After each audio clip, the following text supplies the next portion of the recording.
A locked house, lights still on, but no one was ever found. Hello guys, today we will know about the city of London in the autumn of 1888. A city of heavy velvet mists and yellow gaslight.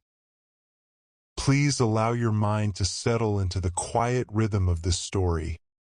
Find a comfortable position in your bed, and let the weight of your blankets ground you. This narration is crafted to help you drift into a deep and peaceful sleep as we walk through the cooling shadows of the East End. There is a house on a quiet lane, a house where the lamps remained lit through the night, though the doors were locked from the inside, and the rooms were found empty. We will walk past that house, and into the lives of those who lived nearby in the slow, steady pulse of the Victorian night. The fog is thick tonight. It is a pea soup fog, yellow and heavy with the scent of coal smoke. It clings to the brickwork of the narrow tenements. It softens the sound of the distant river. The cobblestones are slick with moisture, reflecting the dim, flickering glow of the street lamps. Every window is a small, blurred square of orange light. The air is cool and damp against the skin. It is a night for staying indoors, for sitting by the hearth, and listening to the slow tick of the clock. In the early morning, the city does not wake with a shout. It wakes with a low murmur, a collective sigh of millions of souls. The sun is a mere suggestion behind the gray clouds. A silver coin hidden in a pocket of mist. The knocker-up moves down the street. He carries a long bamboo pole. He taps gently on the upper windows, tap, tap, tap. It is a persistent rhythmic sound. It calls the laborers to the docks. It calls the seamstresses to their needles. It is the heartbeat of the working morning. The houses in this quarter are small and cramped. They are built of soot-stained brick. The stairs are narrow and steep. They creak under the weight of the morning in one room. A family of 5 begins to stir. The room is filled with the scent of old wood and cold tea. A small coal fire is lit in the iron grate. It sputters and hisses as the black stones catch the flame. The light is dim, but it is enough to see the worn edges of the world. The father rises first. He is a docker, a man of heavy shoulders and quiet eyes. He pulls on his trousers of thick fustian. They are stained with the mud of the Thames. He dons a collarless shirt of gray flannel and a heavy waistcoat with horn buttons. His boots are thick-soled and greased with tallow. He moves with a slow, deliberate pace.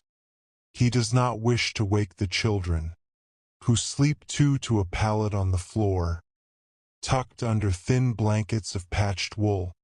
Breakfast is a silent affair.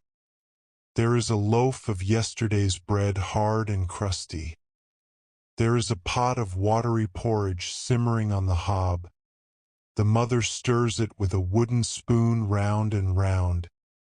The steam rises in the cold air. She pours a little condensed milk into the bowls. A small luxury for a long day. They eat with metal spoons that have been polished thin. The sound of the spoon against the bowl is a steady rhythmic clink, clink, clink. Outside, the street begins to hum with the sound of boots, hundreds of boots on the cobbles. It is a dry, scraping sound, a sea of people moving toward the light of the main road. They wear caps of tweed and shawls of heavy wool. Their heads are bowed against the damp. No one speaks loudly.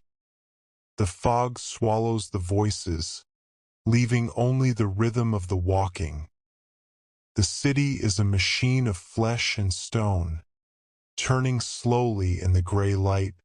The markets are the first places to truly wake in Spitalfields. The carts arrive from the countryside. They are piled high with cabbages and potatoes and turnips. The horses are large and steaming, their breath coming in white plumes. The iron-rimmed wheels grind against the stones. A heavy, rolling sound. The costermongers arrange their barrows. They stack the fruit in neat pyramids. Red apples and yellow pears, dull colors in the morning mist. The children of the lane have their own duties. The girls help their mothers to scrub the front steps. They use a hearthstone of white pipe clay. They kneel on the cold stones, rubbing back and forth, back and forth. The stone turns a clean, pale gray.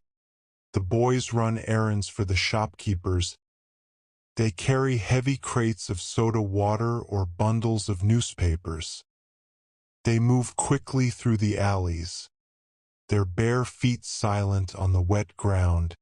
In the charity school, the air is cold and smells of chalk dust. The children sit on long benches of dark oak. They hold their slates in their laps. The teacher is a woman of quiet authority. She speaks in a low, monotonous voice, reciting the tables. 2 times 2 is 4. 2 times 3 is 6. The children repeat the words back to her. A chorus of soft voices, rising and falling like the tide. The scratching of the chalk is a dry, rhythmic music. The shops are small and crowded with goods. The grocer's shop smells of roasted coffee and dried fruit. There are large jars of boiled sweets on the counter, red and green and amber. The grocer weighs out ounces of tea into small paper bags. He uses a brass scale with weights that click as they land. Click, click, click. He ties the bags with thin twine. Snip, and sets them aside. His movements are precise, a dance of habit and time. The street labor is a constant presence. A man with a broom of birch twigs sweeps the crossings. He moves the mud and the horse droppings into neat piles, back and forth, back and forth. His arms move in a wide sweeping arc. He does not look up. He only watches the ground. He earns his pennies from the clerks who do not wish to soil their boots. He is a shadow in the fog, a silent part of the landscape. Transport in the city is a slow procession. The horse-drawn omnibuses rumble down the Whitechapel Road. The driver sits high on his box, wrapped in a heavy greatcoat of many capes. He flicks the reins gently. The horses lean into their leather collars. The sound of their hooves is a rhythmic clatter, a constant background noise that the city learns to ignore. Small wagons carry barrels of flour or crates of eggs, moving at the pace of a slow walk. Midday. The laborers find a quiet corner to eat. They have a crust of bread and perhaps a piece of salt pork, or a meat pie bought from a street vendor. The pies are warm and smell of onion and pepper. The steam rises from the paper as they are unwrapped. They eat slowly, leaning against the brick walls, watching the fog swirl in the gutters. The city feels vast and indifferent, but the warmth of the food is a small, private comfort. The clothing of the ordinary people is a study in grays and browns. The women wear long skirts of heavy serge, protected by aprons of white or blue cotton. Their hair is pulled back into tight buns. covered by small bonnets of straw or felt. The fabric is mended and patched, a history of their lives written in stitches. The wool is coarse and smells of the hearth. It is clothing built for endurance, for the wind and the soot. In the afternoon, the light begins to fail early. The yellow fog deepens into a brownish gloom. The lamplighter appears with his long pole. He moves from post to post. He pulls the chain, and the gas mantle pops into life. Pop, pop, pop. A small, hissing sound follows. The light is a soft, pale circle on the ground. It does not reach very far. It only highlights the drifting mist and the dark shapes of the passers-by. The house with the lights remains silent. We pass it now. It is a tall, narrow building of red brick. The windows are clean, and the lamps inside are burning steadily. You can see the shadow of a chair on the wall. You can see a book left open on a table, but there is no movement. The door is bolted from within. The world outside is cold and damp, but the house is a warm, empty shell, a mystery of the night. The work in the tenements continues by the light of tallow candles. The seamstresses sew shirts for a penny a dozen. They sit by the window to catch the last of the light. Their fingers move with a rhythmic, stabbing motion, in and out, in and out. The thread is long and white. It whistles through the fabric, a tiny, sharp sound. They do not talk. They only sew. Their eyes are tired, but the work is never finished. In the basement kitchens, the cooks prepare the evening meals. They peel potatoes with small knives, the skins curling away in long brown spirals. They chop onions and carrots for the stew. The sound of the knife against the wood is a steady rhythmic thud, thud, thud. The pot bubbled on the range, a low wet sound. The steam coats the windows, hiding the world outside in a veil of moisture. Evening brings the return of the laborers. They walk with heavy feet, their shadows stretching out before them on the wet stones. They pass the public houses, where the light is bright and the air smells of hops and sawdust. But many continue home, to the quiet of their own rooms, to the warmth of the fire. They hang their caps on the pegs. They sit in their wooden chairs and they breathe. The children are gathered around the table for their tea. It is a simple meal, a slice of bread and dripping, perhaps a little jam if it is a good week. They drink their tea from large mugs, holding them with both hands for warmth. The fire in the grate is low, a glow of orange and red. The coal clicks as it cools, a sharp, tiny sound in the quiet room. They listen to the wind in the chimney, a low, mournful whistle. The city outside is settling into its nightly rhythm. The noise of the carts has faded. The horses are in their stables. The sound of their chewing is a rhythmic, grinding noise, peaceful and constant. The stables are warm with the scent of hay and manure, a natural, earthy smell that speaks of the country. The stable boys sleep in the straw, their breathing slow and deep. The horses stand in the dark, their tails twitching occasionally. We return to the streets, where the fog is now so thick that the buildings have disappeared. There is only the gaslight and the wet stones. The watchman moves through the mist, his lantern swinging by his side. The light makes a rhythmic, rocking motion on the ground. His footsteps are slow and heavy. He checks the doors of the shops. He tries the handles, a metallic, rattling sound. All is secure. All is quiet. The house with the lights still glows. The lamps have not flickered. The oil must be plenty. The wicks must be trimmed. We look up at the windows. The curtains are made of heavy lace. They do not move. There is no draft in the house. There is no one to open a door. The lights are a beacon for no one. A silent witness to a tragedy that has no name. We walk past, our footsteps fading into the fog. In the bedrooms of the lane, the families prepare for sleep. They take off their heavy boots. They fold their clothes with care. They wash their faces in basins of cold water.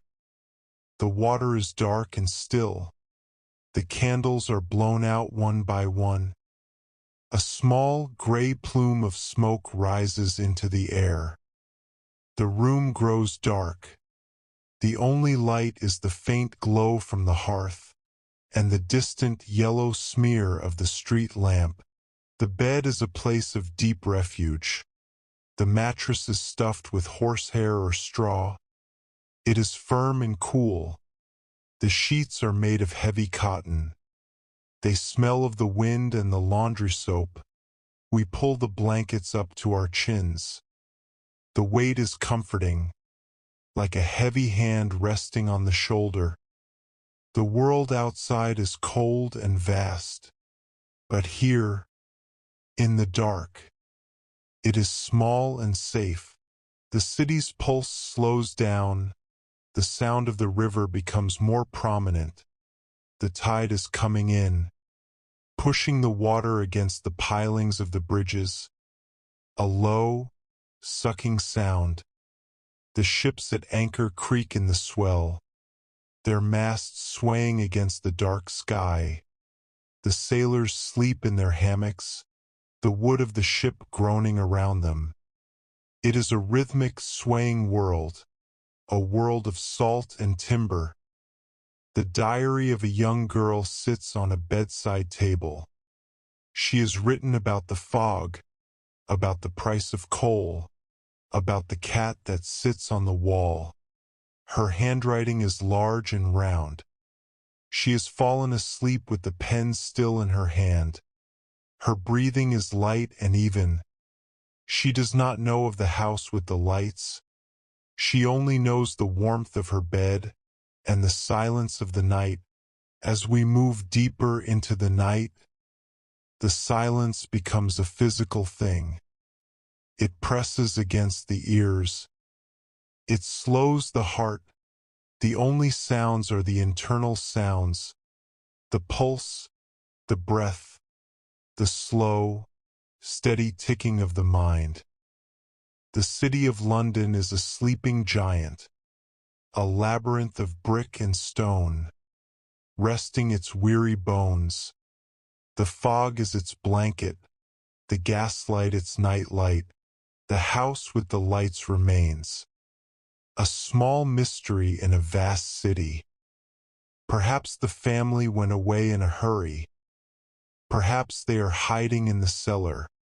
Perhaps they never existed at all, but the lights stay on, and the door stays locked, and the night continues its slow, inevitable march toward morning. We do not need to solve the mystery. We only need to acknowledge it as we drift further away. The horses in the stables are dreaming, their ears twitching, their legs moving slightly in the straw. They are running through green fields far away from the cobbles and the soot. The air in the stable is thick and warm, a cocoon of animal heat. The smell of the hay is a sweet, dry perfume. We breathe it in, letting it fill our lungs with the scent of the earth. The market in Spitalfields is empty now. The barrows are tipped up. The stones are wet and clean. The scent of the vegetables lingers in the air. A faint, earthy memory. A stray dog moves through the stalls, his tail tucked between his legs. He finds a scrap of bread and moves into the shadows. The market is a ghost of its daytime self. A skeleton of wood and iron. We walk back toward the river. The mist is so thick now that we can no longer see our own feet. We move by touch, by the feel of the brick walls, by the sound of the water. The world is simplified, reduced to the immediate and the close. There is no distance. There is no future. There is only the step and the breath and the cool, damp air. The great bells of the city strike the hour of 3. The sound is heavy and deep. It travels through the fog like a wave. It vibrates in the chest. A long, low, resonant note. 3 times, the sound of eternity in a world of time.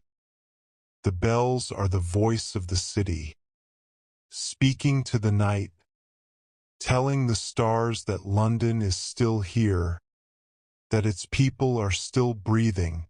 In the small rooms, the sleepers turn, a rustle of straw, a sigh, a hand reaching out in the dark. The dreams are vivid and strange. They are a mix of the day's work and the night's fears, but they are only dreams. They cannot hurt us here, in the safety of the dark. We are all equal in sleep. The docker and the merchant, the child and the grandmother. We are all just souls in repose. The house with the lights is a memory now, a flickering image in the back of the mind. It is a symbol of the things we cannot know, the things that remain hidden in the corners of history, but it is a peaceful mystery. It does not demand an answer. It only asks for a moment of thought before it fades into the yellow fog and the quiet of the night. The fire in the grate is now a heap of gray ash. A few red embers remain, like tiny eyes in the dark. They glow and fade with a slow rhythmic pulse. The room is cool. The air is still. The scent of the coal smoke is a faint, nostalgic perfume. We watch the embers until they go dark, one by one, leaving only the silence. The city is a tapestry of lives, woven together in the dark. Each thread is a breath. Each knot is a heartbeat. The tapestry is vast and beautiful. It covers the earth in a blanket of humanity. We are part of the weave. We are part of the pattern. We are part of the night. The history of the ordinary is the most profound history of all. The history of the quiet moments. The history of the rest. The fog begins to thin in the early hours. The stars appear for a brief moment, cold and bright and distant. They are the same stars that watched over the city 1,000 years ago. They do not change. They do not care for the fog or the gaslight. They only shine, a cold, beautiful light that guides the world through the dark. We look up at them, and we feel our own smallness, and our own peace. The river is a silver ribbon in the moonlight. The water is calm and deep. It carries the dreams of the city out to the sea. It carries the soot and the salt and the history. It is a moving road, a road that never ends. We listen to its song. A low, rhythmic, gurgling song. The song of the earth's blood, flowing through the veins of the city. As the first light of the morning begins to touch the sky, the narration begins to fade. The voice becomes a whisper, a shadow of a sound. The words are losing their shape, becoming only a rhythm, a pulse, a breath. The city of London is still sleeping, and so are you. You are deep, deep, deep in the heart of the night. The house with the lights is finally dark. The oil has run out. The wicks have burned down. The mystery is complete. The door is still locked, and the rooms are still empty. But the morning is coming, and the world will begin again. But for now, there is only the rest, the long, quiet, restorative rest. Sleep now. The bells are silent. The fog is lifting. The world is safe. You are warm. You are heavy. You are drifting away into the soft, dark velvet silence of the long ago and the now and the forever. Sleep, sleep, sleep. I can tell you more about the quiet winter nights in a Victorian manor house, or perhaps explore the soft sounds of a medieval library. Would you like me to describe the evening routine of a lighthouse keeper in the 1800s? A locked house, lights still on.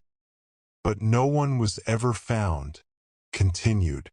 Hello guys, today we will know more about the city of London in 1888, as the night settles deeper into the bones of the city. Please let your shoulders drop, let your breath slow to the pace of the falling soot. We are returning to the quiet streets, where the mystery of the locked house remains, a silent sentinel in the dark. This part of our journey is meant to guide you into a state of total relaxation, a place where the shadows are soft, and the world is very, very still. The rain has turned to a fine, invisible mist. It coats the iron railings of the houses, making them cold and slippery to the touch.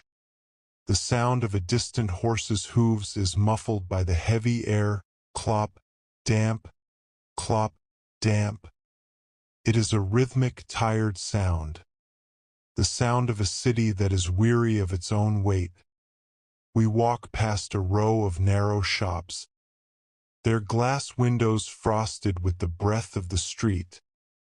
Inside, the shadows of jars and crates rest on the shelves, waiting for a morning that feels a lifetime away. In the basements of the great houses, the work of the night is slow and quiet. A scullery maid sits by the dying embers of a kitchen range. She is a girl of 14 years.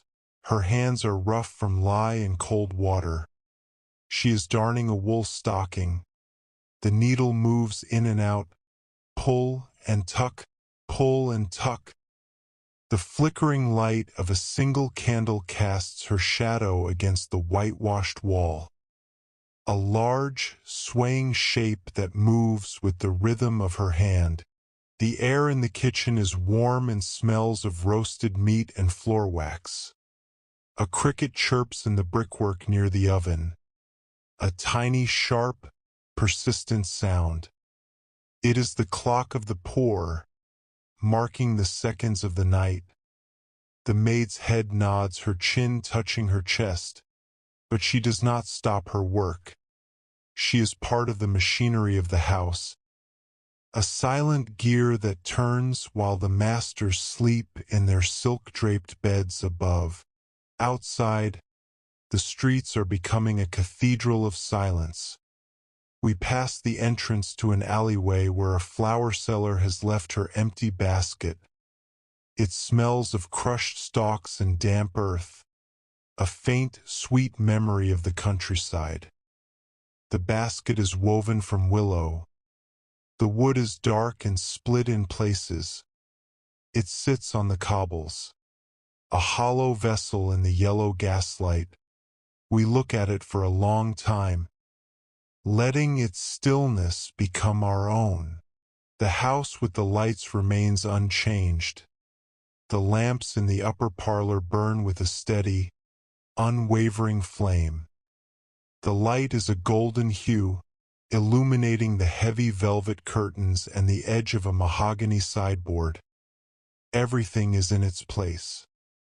A tea service sits on a tray, the silver reflecting the light in tiny bright sparks. But the tea is cold, and the chairs are empty. The door remains bolted, a barrier between the world of the living and the world of the lost. Near the docks, the warehouses are like great, sleeping beasts. Their brick walls are thick and cold, holding the secrets of cotton and spice and tea. The scent of the river is stronger here, a mix of salt and mud and old timber. A night watchman sits in a small wooden hut. He has a pot of black tea warming on a tiny stove. The tea bubbles softly. A low, wet sound. He watches the river, watching the lights of the ships as they rock in the tide. The ships are magnificent in their stillness. Their masts are like skeletal fingers pointing at the stars. The ropes creak in the wind, a sound like a low groaning sigh. It is the sound of the world's trade resting. The ships have come from the Cape, from the Indies, from the Americas. They bring the world to London, but tonight, they only bring the silence of the sea.